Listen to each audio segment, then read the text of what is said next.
Sveiki mano brangieji, kas žiūrite gruodį, sveikinu su artėjančiais 2025-aisiais, kas žiūrite sausį, sveikinu su atėjusiais 25-aisiais ir tikiuosi, jog jau esate pasiruošę savo 25-uosius padaryti dar nuostabesnius, nei buvo praeiti metai.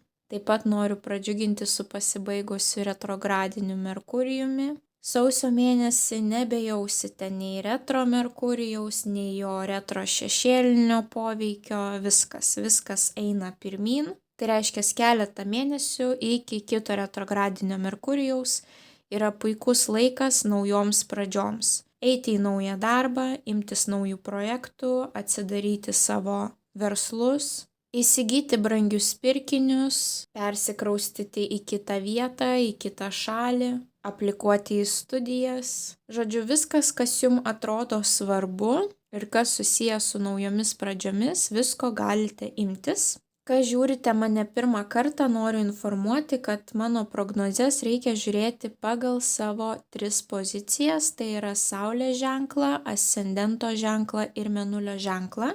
Tuomet jūs matysite visą bendrą detalų mėnesio vaizdą. Jeigu nežinote savo Mėnulio ir ascendento pozicijų, paliksiu aprašyme po šio vaizdo įrašu kitą trumpą 4 minučių vaizdo įrašą, kuriame viską detaliai paaiškinu, ką daryti, kaip tai susižinoti. Na ir taipogi, jeigu esate nauji svečiai, tai greičiausiai dar nematėte, kanale jau galite rasti išsamių prognozių 25 metams kiekvienam mėnesiui nuo sausio iki gruodžio. Taipogi porą pokyčių prognozių, vieni pokyčiai, kurie jūsų laukia pagal jūsų įprastus zodiako ženklus, o kita prognozė pokyčiai, kurie laukia jūsų pagal kinų zodiako ženklą.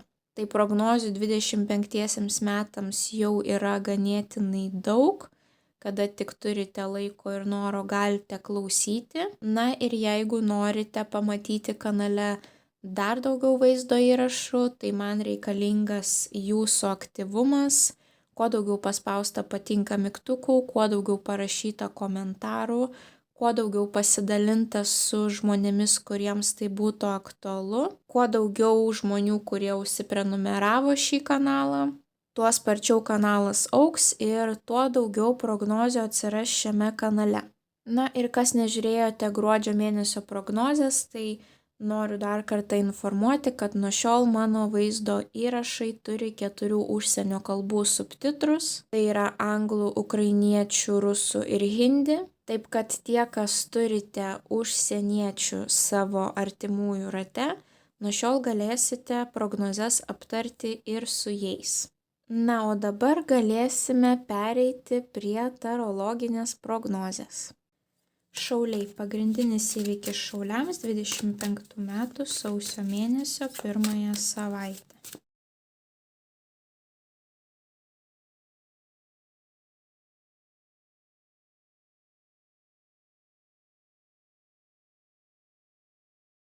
Bei vienas patarimas šauliams apie jų sausio mėnesį. Ką svarbu žinoti šauliams apie sausį. Na kągi šauliai, 3 savaitės iš 4 pas jūs vis atkeliauja tokia nuotaika, kad nelabai suprantu, kodėl aš čia esu, man yra nuobodu, norisi, kad greičiau visa tai baigtųsi, kažkoksai tai būtent nuobodulys. Nepasitenkinimas, kad situacija yra tokia, kokia jinai yra tuo momentu. Toks jausmas, kad norite spirgėti, judėti, o negalite to padaryti. Ir pradėkime nuo jūsų pirmosios savaitės. Jums iškrenta monetų 7. Pažiūrėkite į tą monetų 7. Mergina sėdi ir tokia... Na, jei nuobodu, sakykim taip, jinai nežino, ką daryti toliau, bet jinai supranta, kad jai nuobodu, taip. Monetų 7 yra finansinė korta, susijusi su piniginiais reikalais, Monetų septynetas yra jau aukšti finansai, kur jau jūs galite skinti tą savo derlių, taip, turite tuos pirmuosius vaisius, viskas gerai, stabilios aukštos pajamos, bet jau nebeįdomu, taip, būtent iš tos savirealizacijos ir karjeros perspektyvos suprantate, kad reikia kažką keisti, reikia kažką tais naujo daryti, papildomai kažką daryti, kažkaip tais augti, tobulėti. Vat yra kažkoks tai toks stagnacija tokia, taip, nežinojimas, ką daryti toliau. Ir mes matome, kad merginai yra nuobodu, taip, ir va ta nuotaika pas jūs, ta būsena kartosis ne vieną savaitę, o netgi 3, taip. Tuomet jums iškrenta imperatorius, didysis arkanas, vyriška figūra, jeigu esat vyras, galite būti jūs. Koks yra šitas vyras? Jisai turi daug atsakomybių, jisai privalo prisimti tas atsakomybės, jisai turi autoritetą sociume, žmonės jo klauso, galite užimti kažkokias tai aukštas pozicijas būtent savo darbo sferoje. Jeigu tai ne jūs, tai gali būti jūsų vadovas darbe, tai būtent tie žmonės, kuriems jūs turite paklusti, kurių nuomonės jūs turite klausyti, taip. Gali būti kažkokios tai institucijos, gali būti žmonės iš institucijų, kurioms jūs turite paklusti. Arba taipogi gali būti visos vyriškos figūros esančios jūsų gyvenime, tai yra tėtis, brolis, senelis, kažkokie, sakykime, vyrukai, kurie yra daugiau patyrę gyvenime negu jūs, taip. Tai vat tai, kas dėsis pirmąją savaitę, kažkaip bus susijęs su šiuo vyruku. Šis vyrukas taipogi yra labai užsispyręs. Ir po to jums iškrenta 3 korta kardų 5 ir mes matome konfliktą, taip. Ši moteris laimėjo kovą, jinai įrodė savo tiesą, bet kiti žmonės nuo jos nusisuko, nes būtent tas būdas, kaip buvo įrodinėjama ta tiesa, buvo toks gana aršus, taip, ir tai privedė prie to, kad greičiausiai šitos moteris su šia mergina daugiau nebebendraus, taip, ne tik buvo laimėta kova, įrodyta savo tiesa, bet prie to paties iširo tam tikri santykiai. Tai vat gali būti, kad pirmąją savaitę turėsite kažkokį tai nesutarimą su šiuo vyruku, taip, galbūt, kadangi sakiau, kad jisai yra užsispyręs vyrukas, jūsų, pavyzdžiui, nuomonės vertybės nesutaps ir jūs galite turėti kažkokį tais konfliktą, taip. Taipogi tas konfliktas gali būti dėl pinigų, kadangi mes matėme, kad čia jau žmogui kažkaip maža tų pinigų, norėtųsi daugiau, tai galbūt šitas žmogus yra, pavyzdžiui, jūsų vadovas, galbūt direktorius įmonės, kurioje dirbate, taip, ir jam galbūt atrodo, kad jisai jums moka užtektinai, o jums atrodo, kad jisai moka jums neužtektinai, taip, ir dėl to įsiveliate į konfliktą su šiuo imperatoriumi. Arba tiesiog gali būti, kad yra kažkoksai tai šeimoje finansinis klausimas, taip, ir jūs tėčiui, broliui, seneliui, vyrui pasiūlote, sakykime, kažką tai susijusio su finansais, taip, ir pamatote, kad šis vyrukas visiškai nepalaiko jūsų idėjos. Tai gali būti ir tokia situacija. Bet kokiu atveju monetų septynetas rodo, kad ir kaip jums bebūtų nuobodu, laikykitės to plano, toliau investuokite savo laiką, energiją, pinigus būtent į esamas veiklas, kad jos dar labiau išvešėtų ir turėtume dar didesnį derlių. Jeigu jūs būsite tas imperatorius, gali būti, kad teks prisimti kažkokį tai didesnį kiekį atsakomybių pirmąją savaitę. Čia netgi gali būti, kad jūs manote, kad jums reikia pasimti paskolą ir jūs pasiemate paskolą, natūraliai pas jūs išauga atsakomybių kiekis ir, pavyzdžiui, jūsų šeimai nepriimtina, kad jūs pasiemėte tą riziką ant savo pečių, taip, ir atsiranda šeimoje konfliktas. Tai tokios visokios situacijos susijusios su pinigais, noru labiau gal kažkaip realizuoti tos pinigus, padauginti tos pinigus, taip, su kažkokia tais valdžia, kontrolė arba įsipareigojimais, ir kažkoksai tai konfliktas, nuomonių nesutarimas. Tai realiai, jeigu tas imperatorius bus kitas žmogus, tai su juo ginčytis yra bergždžias reikalas. Jisai greičiausiai laikysis savo tiesos. Tai pamastykite, sakykime, kaip galima būtų prie to žmogaus prieiti, gudriau pasiruošti tam finansiniam pokalbiui, taip? Ir kaip ir sakiau, būtent jeigu stipriai aršiai įrodinėsite savo tiesą, tai, būtent tas ryšys gali pablogėti su likusiais kitais žmonėmis. Tai pagal šią kortą visada reikia atkreipti dėmesį, ar jums tikrai būtina kovoti toje vietoje, galbūt jums verta nusileisti, taip pamastyti, sugalvoti kažkokią tai protingesnę strategiją, o ne tiesiog kibti vieni kitiems į atlapus, taip ir apsižodžiauti ir galiausiai, likti ant ledo, kaip ir laimėjus, bet realiai tuo pačiu ir pralaimėjus, taip, nes niekas nenori bendrauti. Tai vat pamastykite pirmąją savaitę, jeigu jausite, kad jau to užsimegs konfliktas, ar tikrai verta yra eiti į tą konfliktą, galbūt naudingiau bus tiesiog nusileisti, taip. Tai pirmąją savaitę pas jūs toks kažkoksai tai nuobodulys, bet jisai nesibaigia ir antrąją savaitę. Jums iškrenta 2 devynetai ir pirmasis yra lazdų devynetas. Vėlgi pasižiūrėkite į šią moterį. Vėl jinai yra tokioje nuobodžioje būsenoje, kai jinai laukia, kol jos augalėliai, medeliai išaugs taip iki reikiamo dydžio. Ir žmogus yra pavargęs, jam yra visiškai neįdomu, taip. Tai vėlgi ir toliau tęsiasi šita jūsų būsena ir antrąją savaitę. Gali būti, kad antrąją savaitę jūs jau būsite labai nuvargę, nes darbų bus daug, bet džiaugsmo nėra, taip. Tie darbai yra tiesiog tokie darbai, kuriuos jūs turite padaryti. Ne dėl to, kad jūs mėgaujatės tais darbais, bet dėl to, kad tiesiog yra žodis reikia, taip. Bet šalia mes turime monetų devynetą, o monetų devyneto jau yra visiškai kitokia energetika.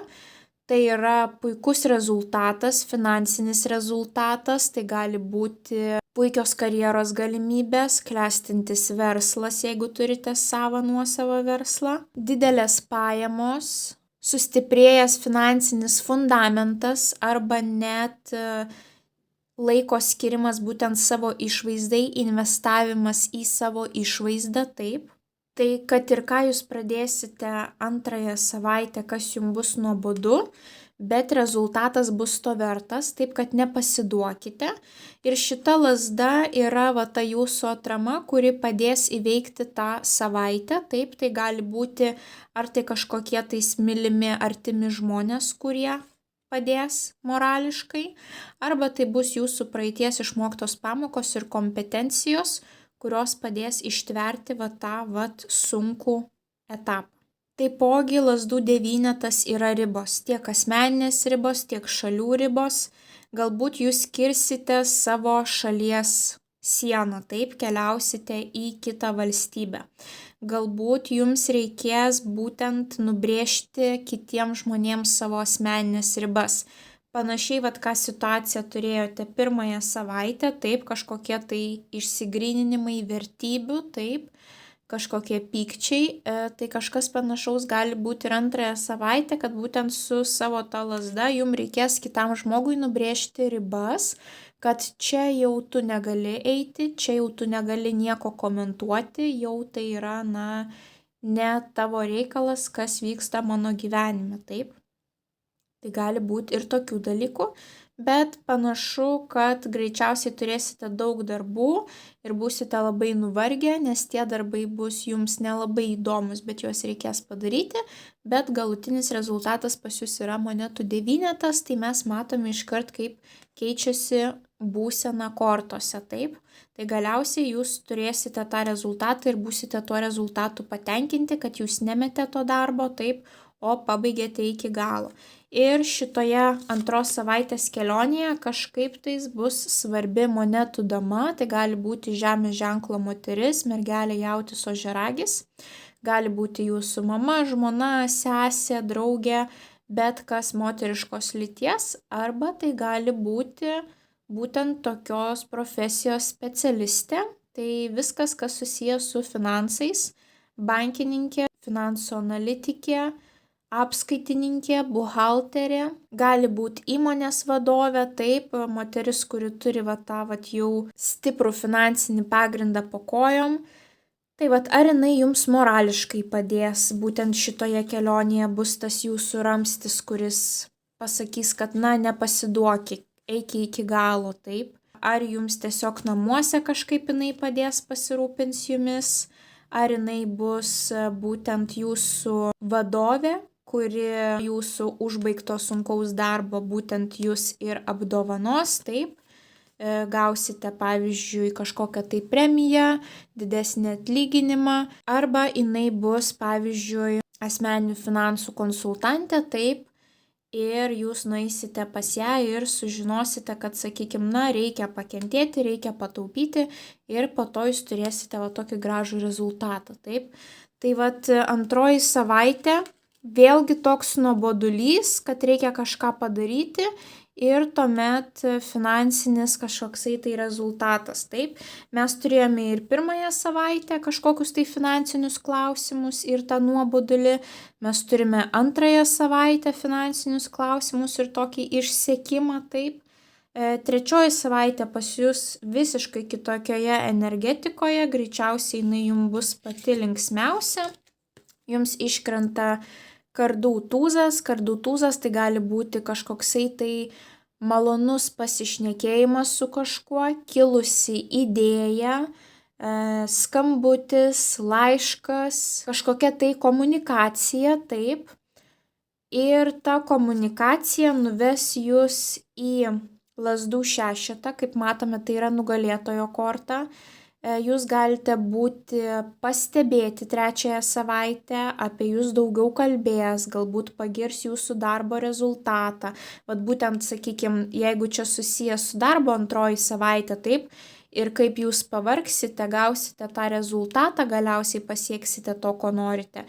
Ir trečiąją savaitę apie jūsų rezultatą bus pranešta ir kitom kolegom. Tai, pavyzdžiui, parašytas kažkoksai tai naujienlaiškis apie jūsų grupės darbą ir ten jūsų efektyvumas, pavyzdžiui, pats aukščiausias lyginant su kitų, taip.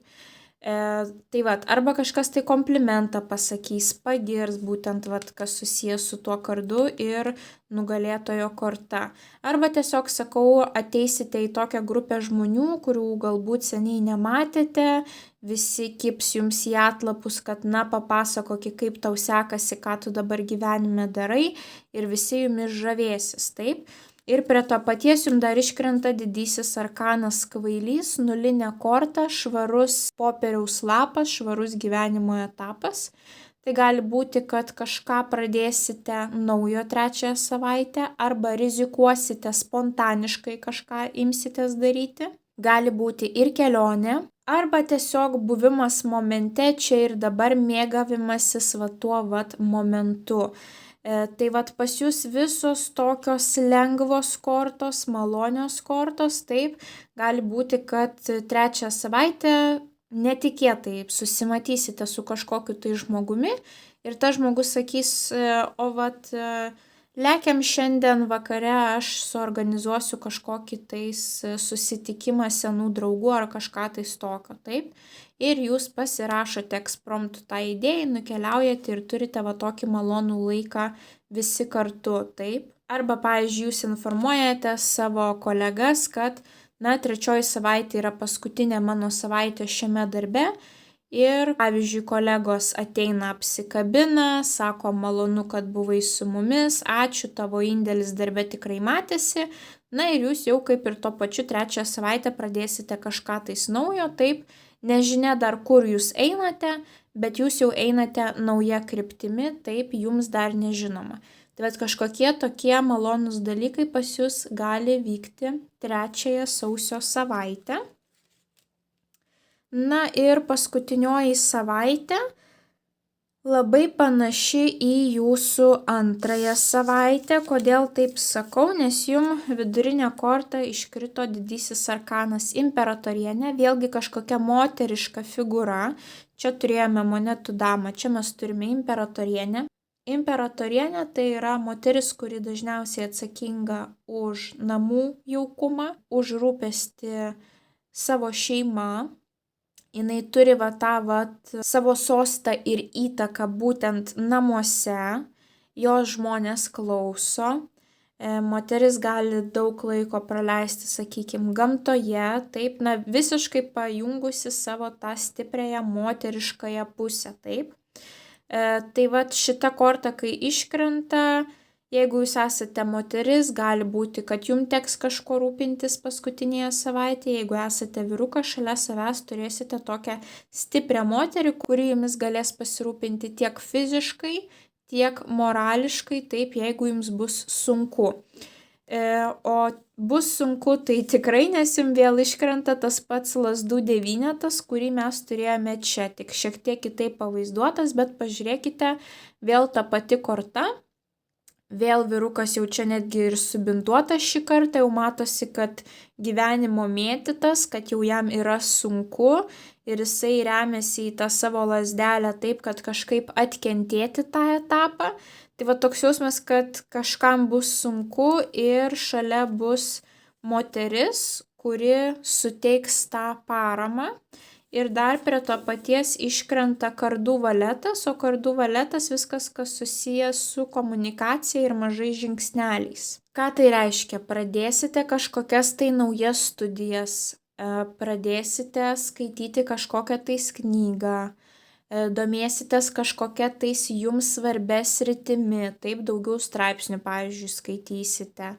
Gali būti kažkokia tais žinutė, kad jūs sugalvosite kažkam tai kažkokį tai laišką parašyti, taip, pavyzdžiui, pasiūlyti save kaip darbuotoją, taip, išsiųsti kažkokiai tai įmoniai savo gyvenimo aprašymą, taip, galbūt padaryti kažkokį tai skambutį, taip, kažkam tais paskambinti vėlgi kažkokią tai įmonę, pavyzdžiui, ir pasiūlyti taip save kaip puikų darbuotoją. Kažkokie tokie mini žingsneliai komunikacijos srityje, viskas, kas susijęs su rašytinė komunikacija, sakytinė komunikacija, taip, visos tokios veiklos. Galbūt kažkas pasimsite studijas ir tos studijos bus gana sunkios, taip, bet šita moteris kažkaip tais jums padės praeiti tą 4 savaitę, galbūt duos kažkokių tais naudingų patarimų, galbūt sudrausmins, galbūt įpūs tos kažkokios tai motyvacijos, kurios jums trūksta, taip. Jeigu jūs esate moteris, tai galite būti jūs. Taipogi 4 savaitė jums gali įsipildyti būtent kaip vaiko ir mamos santykiai, kadangi imperatorienė tai yra motiniška figūra, taip gali būti mama, o valetai pas mus atsakingi už tas amžiaus grupės, kurioms reikia priežiūros, tai yra mūsų vaikai arba mūsų pagyvenę tėvai seneliai. Tai mes matome mamą ir vaiką ir gali būti kažkokie tais, pavyzdžiui, įtempti santykiai tarp vaiko ir mamos, nes mes matome vėl tą kortą, kur jau atrodo toj kantrybė trūks, taip, ir norėsis mesti tą situaciją, taip. Tai galbūt mama ir vaikas aiškinasi kažkokius tai savo santykius arba jau trūksta kantrybės, taip, tęsti tas diskusijas ar tuos pokalbius tarp vaiko ir mamos. Arba tai gali būti tiesiog, kad šiai moteriai reikės rūpintis galbūt savo pagyvenusiais tėvais seneliais ir tai vėlgi gali būti sunku, taip, reikės galbūt daug laiko skirti, fiziškai sunku, taip, arba morališkai sunku, bet kokiu atveju pagal lazdų devynetą negalima pasiduoti, padarykite tą užduotį, tas užduotis iki galo, taip, nepalikite, nemeskite kelio dėl takelio, taip sakant. O galbūt imperatorienė bus tokia įtakinga moteris, kuri bus jūsų mokytoja, iš kurios jūs mokysitės paskutinėje savaitę, nors ir bus morališkai ar tai fiziškai didelis krūvis ir sunku, taip, bet jūs negalite pasiduoti, jūs turite tai viską padaryti iki galo, kad ir kas tai bebūtų, ar studijos, ar kažkoksai tai rūpestis savo artimaisiais, taip. Žodžiu, jums reikia kantrybės ir disciplinos ir viską pabaigti iki galo. Na ir jūsų patarimas sausio mėnesiui iškrito kardų riteris. Kardų riteris yra nenuspėjamas, gali ateiti netikėtos žinios ir tokios žinios, kai jūs neturite laiko pamastyti, jums reikia labai greitai reaguoti, duoti atsakymą ar imtis kažkokių tais veiksmų. Tai vat mes matėme tą ekspromto kortą pas jūs 3 savaitę, taip, ir kažkokia va ta vat žinia.